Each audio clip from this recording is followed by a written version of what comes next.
रमण बिहारी लाल की जय। पूज्य सद्गुरुदेव भगवान की जय। सर्व संत हरिभक्तन की जय। वार्षिक महोत्सव की जय। आज के आनंद की जय। जय जय श्री राधे।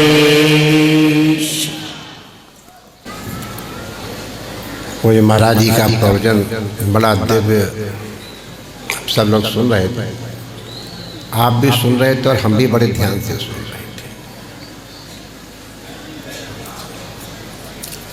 उपनिषद की एक कथा सुनाते हैं आपको, घटना सुनाते हैं।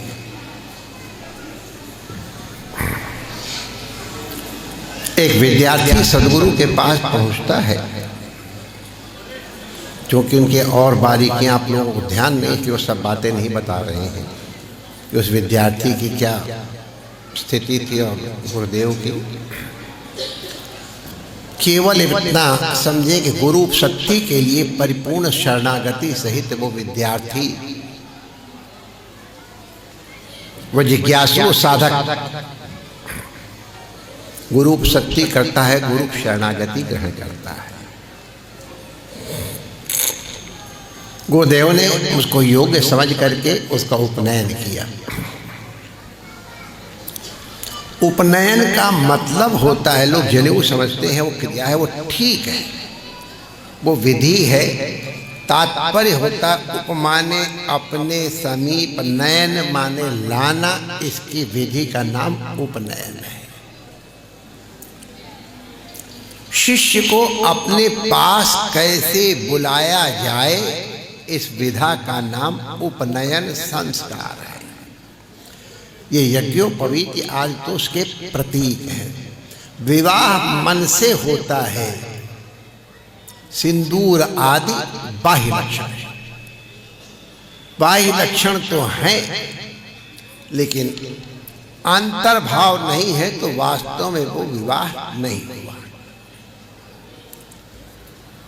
विवाह हुआ है किसी कारण से, बाह्य लक्षण से। हमारे चतुर्वेदियों में है, तो एक वर्ष उनके घर में कोई ऐसी घटना हो, 1 वर्ष तक वो सौभाग्य चिन्ह नहीं धारण करते, तो भले सौभाग्य चिन्ह नहीं है बाहर, लेकिन अंदर भाव है, इसलिए उनका सौभाग्य अक्षुण्ण माना जाता है। तो उपनयन का मतलब है गुरु ने हमको अपने पास बुलाया तो हम उनके शरणागत हो गए।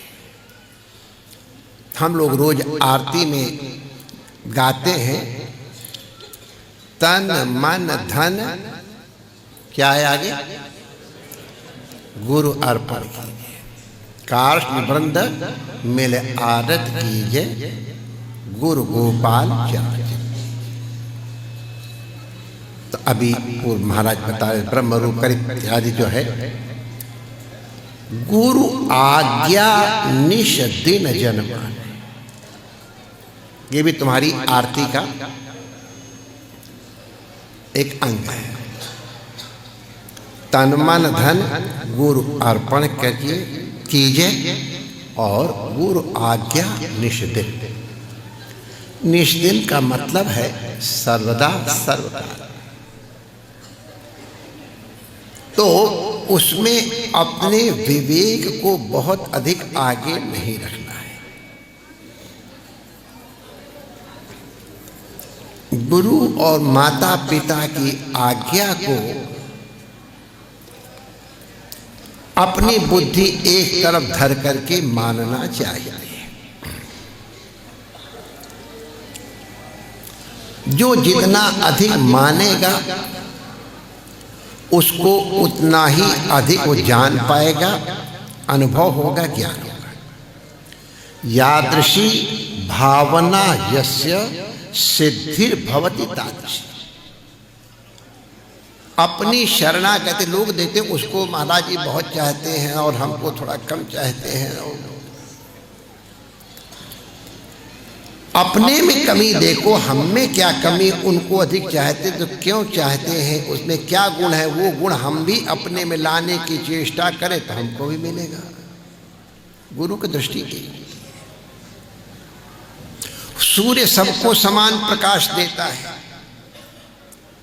अब हीरे के ऊपर भी वही सूर्य की किरणें पड़ती है, कोयले पर भी वही पड़ती। कोयला और हीरा एसेंशियली एक है, लेकिन कोयले पे सूर्य का प्रकाश किसी और रूप से दिखाई पड़ता है, हीरे पे किसी और तरह दिखाई पड़ता है। भेद सूर्य के प्रकाश में नहीं है। कोयले ने अपने को तपाया नहीं है, हीरे ने अपने को तपाया है, इसलिए देता वही प्रकाश अग्नि जो अजस्र। तो श्रद्धा धत्त सौम्य, श्रद्धा को धारण करो सौम्य। अपना विवेक नहीं, आज्ञा सम न सुसाहिब सेवा। वही जो भी सुन्नत है। ये गुरु की वचनों में श्रद्धा क्यों नहीं होती है? क्योंकि गुरु के प्रति श्रद्धा में तारतम्य है।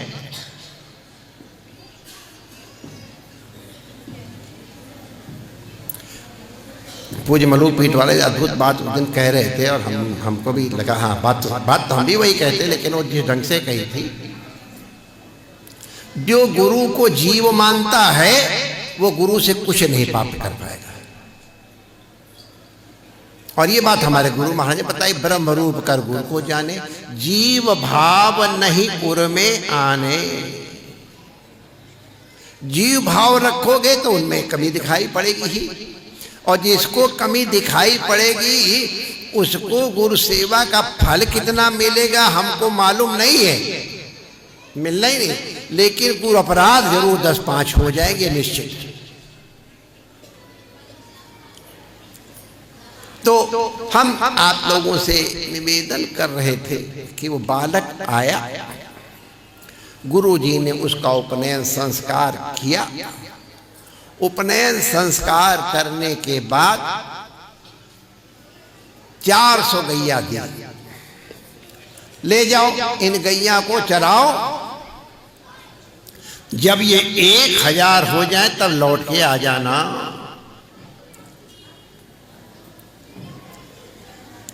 उपनयन की विधि में कैसे संध्या गायत्री उपासना कैसे करनी, अग्नि का वो कैसे करना, वो सिखा दिया। जाओ घर में हुई खटपट, चल बाबा के मठ। और बाबा ने बताया काम, हम तो भाई लंगूटी का लगाए हैं, अपने रमते राम, तो बने रहो रमते राम। अपनी बुद्धि लगा देते हैं, जीव भाव ले आते हैं, और इसलिए श्रद्धा बनती नहीं है। अब श्रद्धा की बात अभी दोनों महापुरुष ने बताया कि शबरी को श्रद्धा हो गई, तेरे घर में राम आएंगे तो चिंता मत, तू यही साधु सेवा कर। बड़े बड़े ऋषि मुनि सब देख रहे, राम जी हमारे यहाँ आएंगे, राम जी हमारे यहाँ आएंगे, और राम जी किसी के घर नहीं गए, शबरी के घर पूछे शबरी कहाँ रहती है, ढूंढ ढूंढ के पहुंचे, केवल शबरी की श्रद्धा है। गुरु ने कहा है कि राम आएंगे तो रोज झाड़ू लगा।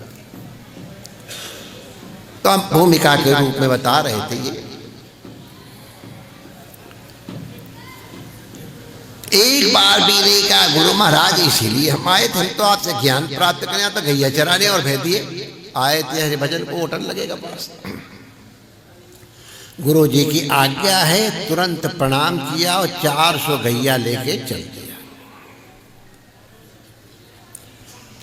अब 400 गैया एक दिन में तो 1000 होएंगी नहीं, 2 दिन में नहीं, 2 बरस में नहीं होंगी, 10 वर्ष में भी नहीं होंगी। तो जितना समय भी लगा हो, मां साफ साफ लिखा तो कुछ नहीं है, हमको ध्यान नहीं लिखा भी है, तो बस गुरु महाराज की आज्ञा, गैया की सेवा करो तो बस तन मन धन गुरु अर्पण कीजिए। गैया की सेवा में वो लग गया, वही भजन, वही पाठ, वही पूजा ध्यान सब वही। रोज रोज गिनता, आज कितनी गैया हो गई, इतने इतनी का में कब होंगी पूरी, तब जाएंगे, ऐसा कुछ नहीं। गैया की सेवा गुरुजी ने बताई है, मैं अपनी सेवा पे ध्यान दूंगा। उपनिषद में वर्णन आया है, जिसकी कथा सुना रहा हूं, कि जब वो 1000 गैया हो गई, गैया बछड़े दोनों, तो उसमें एक वृषभ कहता है, बाबा अब हम 1000 हो गए हैं, हमको गुरु जी के पास चलना चाहिए। चलो, गुरु की आज्ञा थी 1000 हो जाए, तो तुरंत चल दिए।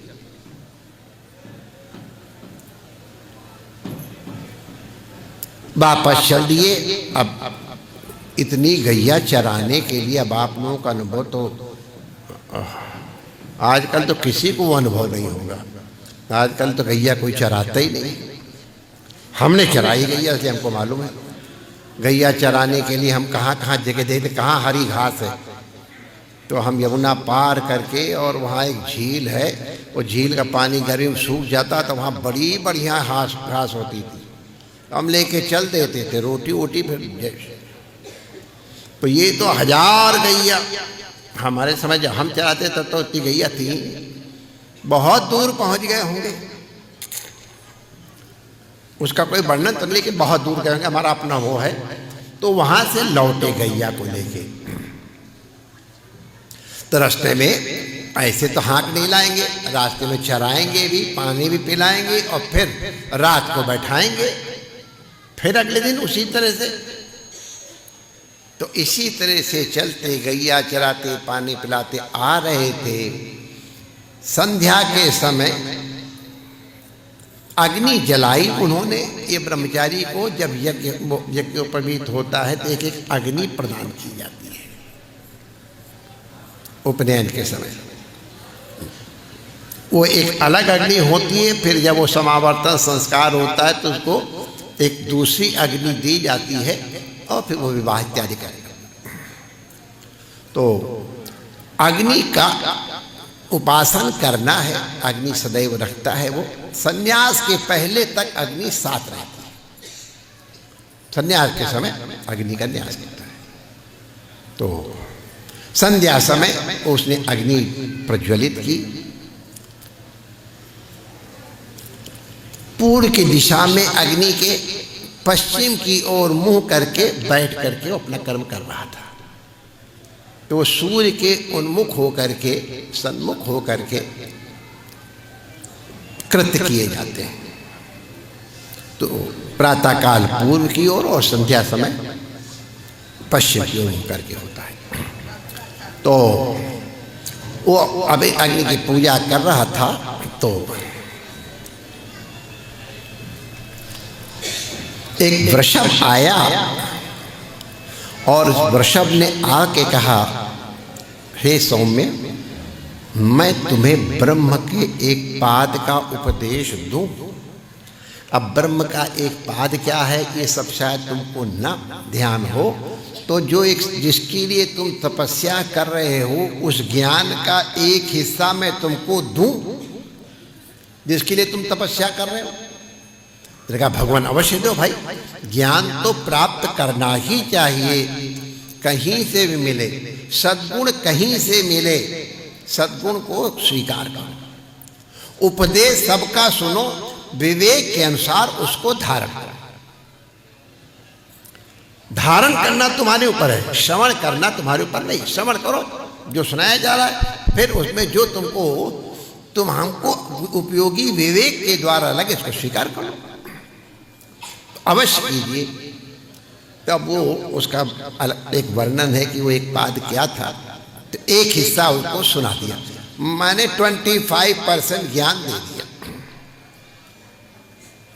इसके बाद फिर वो चल रहा था, तो एक वृषभ के बाद वो मदगु पक्षी आया।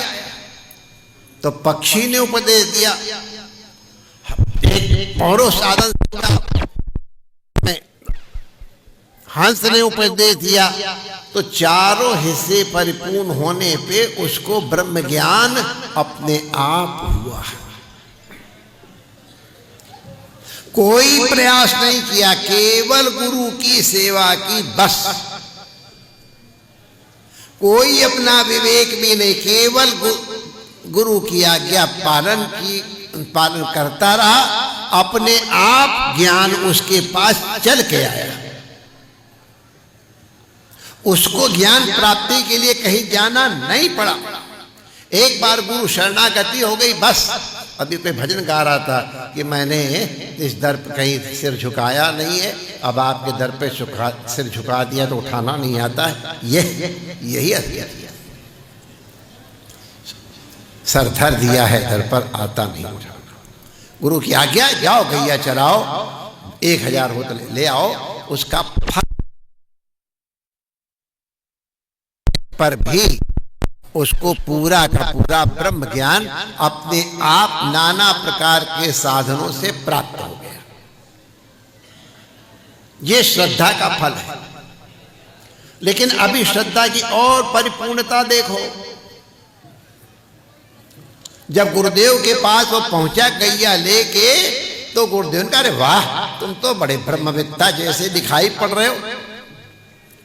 जो ब्रह्मवेत्ता होता है, जो भगवत भक्ति वाला होता है, उसके नेत्र बता देते हैं, चाल ढाल बता देती है, उसका सारा वपु ही भिन्न हो जाता है। तो तुम ब्रह्मवेत्ता जैसे देख रहे हो बेटा, तुमको किसने उपदेश दिया? तो उसने कहा, गुरुदेव मैं किसी और की शरणागत नहीं हुआ हूं, मैं तो केवल आपकी सेवा कर रहा था। अपने आप चल करके हमारे पास ये व्यक्ति आए और उन्होंने हमको एक एक पाद का उपदेश दिया है। लेकिन गुरुदेव भले जो मिला हो, हमारे ज्ञान की परिपूर्णता तो केवल आपके चरणों में होगी, आपके माध्यम से होगी। और फिर गुरुदेव ने उस ब्रह्मवेत्ता को ब्रह्म ज्ञान पुनः प्रदान किया, क्योंकि केवल और केवल गुरु की कृपा से ही ज्ञान प्राप्त होता है। किसी शास्त्र से ज्ञान प्राप्त नहीं होता है। भगवान भी चाहे, अगर भगवान बन के आएगा तो ज्ञान नहीं दे पाएगा। भगवान श्री कृष्ण अपने बाप को ज्ञान नहीं दे पाए, तब अपने चेले के चेले को, संत को भेजा, जाओ वसुदेव जी को ज्ञान प्रदान करो। तब वसुदेव जी को ज्ञान की प्राप्ति हुई। वसुदेव जी माने भगवान श्री कृष्ण के बाप, उनको भी गुरु की आवश्यकता है। उपनिषद में साफ साफ, उपनिषद माने वेद, वेद माने विधि, विधि माने आज्ञा। जो अवश्य कर्तव्य है उसको विधि कहते हैं, और जो अवश्य अकर्तव्य है उसको निषेध कहते हैं। जितनी भी हमारी कर्म की गति है वो विधि निषेधमय, ये कलमश है। तो गुरुम एव अभिकक्षेत लिखा हुआ है उपनिषद में, गुरु की ही शरण में जाओ। एकमात्र गुरु ही माध्यम है उस ज्ञान की प्राप्ति का। तपस्या इत्यादि जो है वो मल प्रक्षालन इत्यादि के लिए, अंतःकरण पवित्र के लिए भले साधन है, लेकिन ज्ञान तो, आवरण भंग तो केवल गुरु उपदेश से ही होता है। गुरुदेव आप हमको उपदेश देंगे तब मेरे ज्ञान की पूर्ति होगी, और तब जिसको कि अपने आप ब्रह्म ज्ञान प्राप्त हुआ है, प्रदान किया गया है, उसको भी गुरु शक्ति के माध्यम से गुरुदेव ने जब उपदेश दिया तो उसका ज्ञान परिपूर्ण हुआ है। हमारे यहाँ परंपरा है, जो पूर्व वक्ता हो उसकी विषय को ही प्रतिपादित करने से नई भूमिका नहीं बनानी पड़ती और अपने आप उनका पोषण हो जाता है। तो हमारे यहाँ जो लिखा है, तन मन धन गुरु अर्पण कीजिए, गुरु आज्ञा निष्दिन जन माने, क्योंकि गुरु उपदेश श्रवण भव छीजे। संसार छीजता है, समाप्त होता है, नष्ट होता है गुरु के उपदेश के द्वारा। माने संसार ऐसे ही बना रहेगा, लेकिन हमारी दृष्टि बदल जाएगी। विवाह के पूर्व जो एक बालिका की दृष्टि है, विवाह के बाद उसकी दृष्टि बदल जाती तो संसार बदल जाता है। वही मकान, वही दुकान, वही सब कुछ, वही कपड़े भी, लेकिन दृष्टि बदल जाती है तो जिसको अपना अपना घर कहती थी वो मायका हो गया, और जिसको कभी न बिन देखे और बिन पहचाने तुम पर हम कुर्बान, वो घर अपना हो गया। तो ये दृष्टि का परिवर्तन केवल गुरु की कृपा से होता है, और इसके लिए श्रद्धा आवश्यक है। ये श्रद्धा संबल रहित, जो श्रद्धा से विरहित है उसको ज्ञान की प्राप्ति नहीं होगी। इसलिए सद्धदत्त सौ में कहा गया है, देखो एकलव्य को अपने गुरु पे श्रद्धा है। द्रोणाचार्य जी ने किसी कारण के कारण बंधे होने के कारण कह दिया, बेटा हम तुमको शिष्य नहीं बना सकते हैं। एकलव्य ने कहा, गुरुजी शिष्य बनाने की स्वतंत्रता आपको है, गुरु बनाने की स्वतंत्रता हमको है। आप हमको शिष्य मानो या न मानो, मैंने तो आपको गुरु बना लिया है। आप लोग सब कथा जानते हो, अर्जुन द्रोणाचार्य जी का सबसे प्रिय समर्पित शिष्य। बड़ी बड़ी गुप्त विद्याएं जो उन्होंने अपने पुत्र को भी नहीं दी, वो अर्जुन को दी। बहुत प्रिय शिष्य है अर्जुन। लेकिन द्रोणाचार्य जी ने एकलव्य को धनुष में प्रत्यंचा कैसे कसी जाती है ये भी नहीं सिखाया, लेकिन द्रोणाचार्य के प्रति उसकी समर्पित बुद्धि है, पूर्ण शरणागति है, समर्पण है, और उसका फल ये हुआ कि द्रोणाचार्य जी की कृपा से ही एकलव्य इतना बड़ा धनुर्धर हो गया कि अर्जुन को भी आश्चर्य हुआ, ये हमसे बढ़कर के धनुर्धर कहां से पैदा हो। तो उसका तात्पर्य क्या है? गुरु देता है ये भी सही है, लेकिन शिष्य ग्रहण करता है ये एकदम सही है। द्रोणाचार्य जी ने कहां दिया, लेकिन समर्पण बुद्धि है, गुरु उपसत्ति है, श्रद्धा है। इसलिए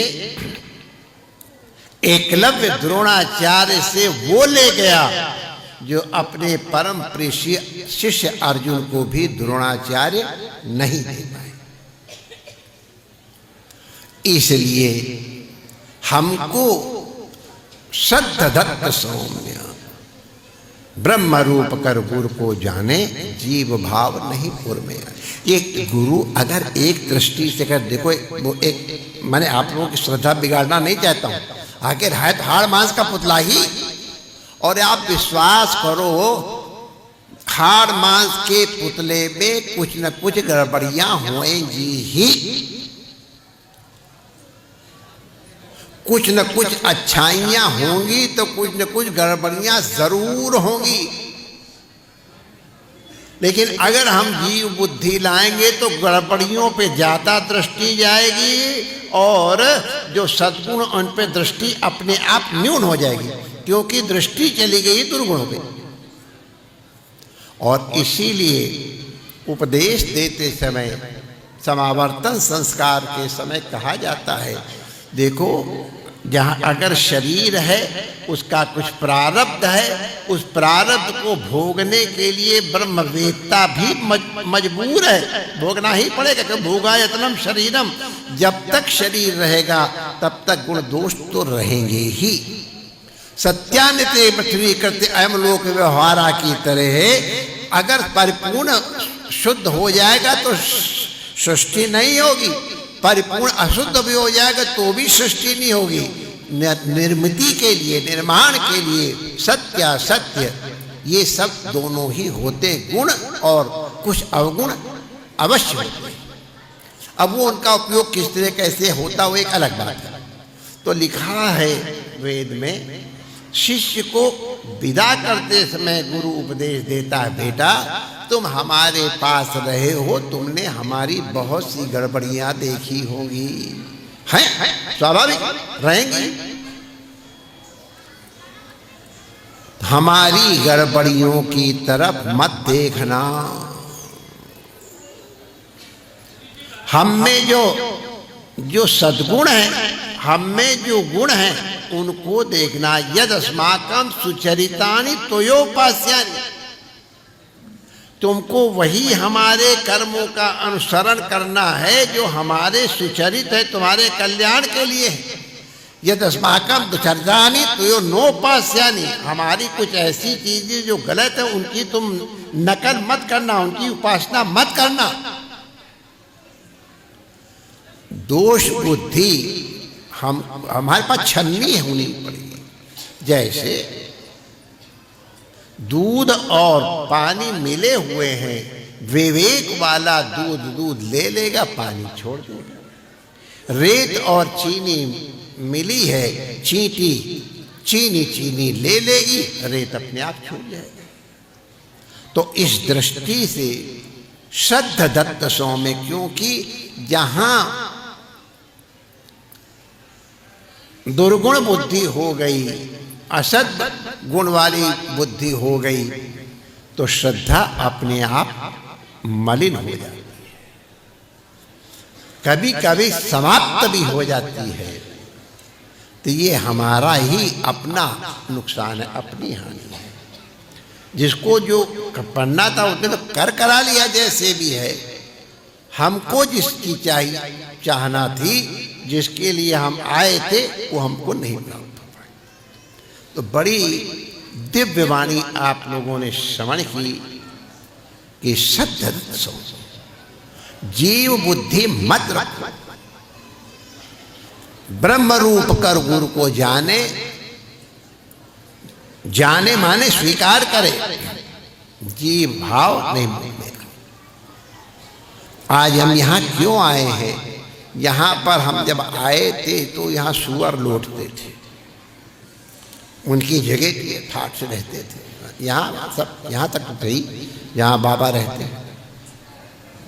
और लेकिन हमको अपने जब बताया गया, हमारे सामने गुरुजी, हम थोड़ा अस्पताल चले गए थे, नहीं आ पाए पर जाता में, गुरु महाराज के चरण यहाँ पड़े थे। और जहाँ गुरु के चरण पड़े हैं वो शिष्य के लिए तीर्थ स्थान है। 68 तीर्थ गुरु की चरणी, ऐसा गुरु ग्रंथ साहब में भी आदेश दिया गया है। भागवत के पंडित बैठे हुए देखो हमारे तीर्थी कुर्वन्ति तीर्थानि, तीर्थों में तीर्थत्व संतों के कारण आया है। एक बार भोले बाबा पार्वती जी के साथ जा रहे थे। भोले बाबा और पार्वती पति पत्नी भी हैं, और भोले बाबा गुरु के रूप में उपदेश देते हैं और पार्वती मैया शिष्य के रूप में सुनती है। ये जितने भी शास्त्र आप आज सुन रहे हो, ये पार्वती शंकर के संवाद के रूप में है। चाहे रामायण हो, चाहे भागवत हो, अन्य ग्रंथ हैं, भोले हमारे तंत्रों के तो सबसे बड़ी उपदेष्टा और शिष्या पार्वती शंकर। तो शंकर जी दोनों जा रहे थे और माता जी रास्ते में जिज्ञासा करती जाती, तो भोले बाबा उपदेश देते हैं। ये हम लोग पहले जब लोग टहलने वाले जाते थे, कोई चर्चा होती तो कोई पूछता था तब उत्तर देते चलते थे। तो वॉकिंग भी हो गई और चर्चा भी, नहीं तो मौन रहते थे, अभी भी रहते हैं। ये भोले बाबा यहाँ क्यों प्रणाम कर रहे हैं?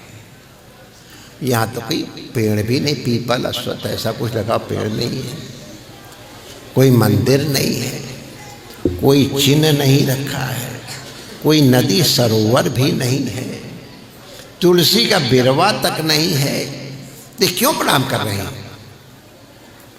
तो भोले बाबा से पूछा तो भोले बाबा ने कहा, देवी यहाँ 1000 वर्ष पहले एक महापुरुष ने बैठ करके तपस्या करके स्वरूप की अनुभूति की थी। ये स्थल पवित्र है उनकी साधना से और इसलिए तीर्थ रूप है, इसलिए भोले बाबा त्रिकालज्ञ महादेव वो प्रणाम करते। भगवती पार्वती ने भी प्रणाम किया। तो हमको जब पता चला यहाँ महाराज जी का निरावरण चरण, क्योंकि यात्रा में तो निरावरण चरण रहते, खड़ा थोड़ा पहनते रहे, और जब हमको कहा कि महाराज सबके बन गए और ये रह गया है, तो इस बहाने गुरु महाराज की कृपा से और उनकी कृपा पात्रा शिष्या के माध्यम से प्रेरणा प्राप्त करके ये नाटक बन गया। बहुत बड़ी जगह थी, यहाँ हॉल नहीं भरता था शुरू में जब बना, ले अब ये भी भर गया और यहाँ जगह नहीं मिले, लोग खड़े होने की जगह नहीं मिले, अब हम क्या करें? लेकिन चिंता न करो, तुम्हारे व्यवस्था में जो तुम्हारे गुरु भाई लोग कुछ इंतजाम करने जा रहे हैं। अब जागर जगह हो अभी हमको बताया गया, अरे वाह, तो फिर थोड़ी, लेकिन जगह फिर भी कम तो पड़ेगी, क्योंकि तुम लोग गुरु के प्रति प्रेम, और तुम्हारा जो प्रेम है उसके कारण तुम लोग और आओगे। तो जगह तो कितनी बढ़ाओ, तुम लोगों को प्रेम बढ़ता जाएगा। आज उत्सव में इतने लोग आए, शुरू कितने लोग होते थे। तो ये तुम्हारी श्रद्धा है। श्रद्धा और विश्वास दो चीजें इंपॉर्टेंट है। भवानी शंकरो वंदे श्रद्धा विश्वास रूपिणो। हम लोग श्रद्धा की चर्चा कर रहे थे। श्रद्धा कब होगी? जब विश्वास होगा। हम जब ऑपरेशन थे, हमको कई बार ऑपरेशन थिएटर में मौज लेने का मौका मिला है, कई बार खूब मौज मारी हमने ऑपरेशन थिएटर में। तो डॉक्टर लोग आश्चर्य करते हैं कि इतनी मौज में अस्पताल में सर्जरी के लिए जा रहे हो, इतनी मौज में है। तो एक डॉक्टर ने पूछ ही लिया, हमारे डॉक्टर पाठक, ये इतनी मौज में कैसे जा रहे हैं? इनका न कोई ब्लड प्रेशर बढ़ रहा है, न टेम्परेचर बढ़ रहा है, न पल्स रेट बढ़ रहा है, ये कैसी बॉडी? तो मैंने कहा इसमें मेरी कुछ सिद्धि नहीं। उन्होंने बताया इनको आपके ऊपर श्रद्धा है, और इसीलिए जब मैं डॉक्टर हमारे जो कहते हैं मैं उसको आंखें बंद करके मान लेता हूँ। कभी कभी अपनी बुद्धि लगाता हूँ थोड़ी सी, लेकिन जब कुछ गड़बड़ होता फिर पूछ लेता हूँ। तो जो डॉक्टर कहते हैं मान लेता हूँ, ठीक रहता हूँ। तो हमको डॉक्टर के ऊपर श्रद्धा है, इसलिए हम निश्चिंत होके जाते हैं कि बिगड़ना कुछ है ही नहीं, डॉक्टर अपने आप ध्यान रखेगा। तो हमको चिंता नहीं, मौज में जाते हाय क्या होगा, मेरा ये होने जा रहा है, तो मारे उसे हार्मोन्स आते हैं, आदमी घबरा जाता, ब्लड प्रेशर बढ़ जाता। तो इसलिए पहले विश्वास डॉक्टर के ऊपर, उसके कारण श्रद्धा हो जाती है। श्रद्धा और विश्वास के कारण दोनों एक दूसरे, बिना श्रद्धा के विश्वास नहीं, बिना विश्वास के श्रद्धा नहीं। तो ऐसे श्रद्धा विश्वास के कारण आज ये भगवान गुरु महाराज का तीर्थ है, और उस तीर्थ में एक चांस की बात है, एक व्यवहार। पता नहीं कैसे भगवान महाराज ने किया, वही जाने। कि हमारा किया हुआ तो है नहीं, विश्वास करो कि इस वर्ष के अंत में यहाँ का उत्सव होता है। तो अभी हमको बताया जा रहा था कि हम पूरे वर्ष का लेखा जोखा ले लेते हैं आकर के बैठ करके कि हमने क्या क्या गड़बड़ किया है उनको दूर करें और क्या क्या अच्छा किया उनको और बढ़ाएं। तो वर्ष के जो व्यवहारिक वर्ष है उसके चरम भाग में गुरु महाराज अपने शरण में बुलाते हैं, रमन बिहारी महाराज बुलाते हैं, कृष्णेश्वर महादेव बुलाते हैं कि हम अपना लेखा जोखा रखें। उत्तम बनिया वो होता है जो शाम को दुकान बढ़ाते समय अपनी रोकड़ मिला लेता है। जो अपनी रोकड़ नहीं मिलाएगा वो कभी सक्सेसफुल व्यापारी नहीं हो सकता है। उसी तरह से अगर हम भी अपनी रोकड़ मिलाते रहेंगे, क्या क्या हमसे अपराध हुए हैं, क्या क्या हमसे भगवान ने पवित्र कर्म कराए हैं, तो हमको ध्यान रहेगा इतना हमको देना है, इतना हमको लेना है। अगर देना ज्यादा है, लेना कम है तो गड़बड़ है। लेना ज्यादा है, देना कम है, ठीक है। तो ये लेखा जोखा लेने की दृष्टि से आपके चार्टर्ड अकाउंटेंट लोग आते हैं, पूरा चेक करते हैं और आगे आपको अपना अकाउंट कैसे करना है इसका उपदेश दे देते हैं। तो भाई संत बड़े परमार्थी शीतल जिनके अंग अपनी कृपा से यहाँ पर पधारते हैं। सब संतों के बड़ी मैया वे प्रदेव पधारते हैं, बड़ी कृपा आप लोगों को उनके दर्शन परसन से ही परम लाभ मिलता है। इत्र के लिए इत्र वाले की दुकान पे जाओ, इत्र नहीं भी खरीदो तो भी आपको खुशबू मिलेगी, दुर्गंध दूर होएगी। उसी तरह से जो संत के पास जाएंगे, विप्र के पास जाएंगे, संत चरण जे जन पड़े ते जन उधरण हार।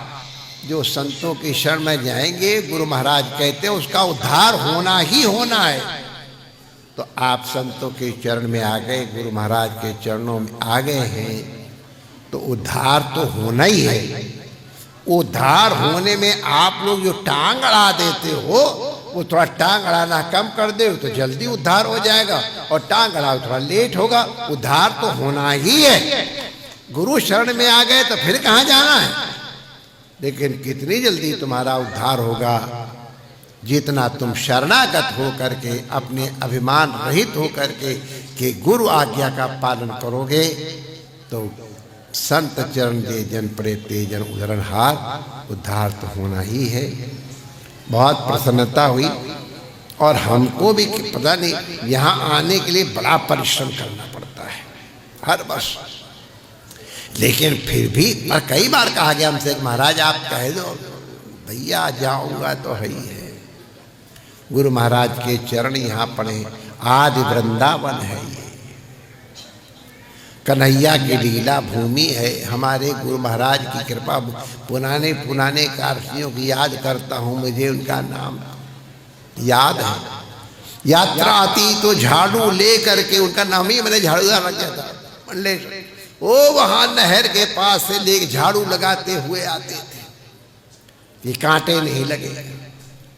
माताएं यहाँ रोटियां, मक्की की रोटी, सरसों के साग और नाल मक्खन पहुंच जाती थी लेकर के। बड़ी मीठी मीठी स्मृतियां हैं हमारी कामा के लिए। तो इसीलिए मुझे जबरदस्ती आना पड़ता है कई बार। ये आप लोगों का प्रेम है। अब अभी देखो कितनी बड़ी संख्या में सब आए, न कोई बैठने की सुविधा, न ये सुविधा, कोई निमंत्रण भी नहीं दिया गया, बल्कि कभी कभी धक्का और मारते यहाँ के व्यवस्थापक लोग। लेकिन क्या करें बेचारे व्यवस्थापक, का धक्का न मारें तो किसी को दर्शन ही नहीं होंगे। तो इसलिए वो भी एक अंग है, उनके वो अपराध मत समझना, वो तुम्हारी सेवा के लिए खड़े हैं। तुम लोग अगर अपने आप लाए तो किसी को धक्का मारने की क्या जरूरत पड़ेगी। खैर वो भी एक पार्ट है, पार्ट ऑफ द गेम जिसको अंग्रेजी में कहते हैं। आप लोग वो करो, ये लोग ये करें और हम ये करें। तो बहुत आनंद की बात है। अब बेर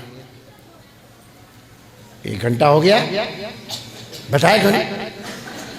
कुछ खुरखुर करना था। चलो, ना हमको होश रहा और ना इनको होश रहा, ना आपको होश रहा। तो इसलिए चलो, भूल चूक माफ ले लीजिए। अब प्रेम से हम अपनी वाणी को विराम देंगे, संतों को प्रणाम करके। पहले संतों और ब्राह्मणों की पंक्ति होगी, वो लोग करेंगे और फिर सब लोग प्रसाद पा करके जाएं। हमारे महापुरुष कहते हैं, प्रसादे सर्व दुखाना हानिरस्योपजायते। प्रसाद जो है वो पापों की निवृत्ति करता है। ये लिखा है कि प्रसाद प्राप्त हो तो तुरंत ग्रहण कर ले, प्राप्ति मात्रेण। तो प्रसाद जरूर पाके जाना। पहली पंगत में न नंबर मिले, दूसरे में मिल जाए, तीसरे में मिल जाए। जितना देर से पंगत मिलेगी उतना उतने लोगों का प्रसाद हो जाएगा। बाजार में खाना मिलता है, होटल में खाना मिलता है, नून तेल घी आटा सब वही है। घर में अगर पवित्रता से बनाया गया तो होटल में खाना, घर में भोजन। अगर वही भोजन संत सेवा, ठाकुर की सेवा के लिए बनाया जाता है तो उसको अमनिया कहते हैं। वही अमनिया जब ठाकुर जी के आगे तुलसी दल पधरा के विराजमान कर दिया जाता है उसको नैवेद्य कहते हैं।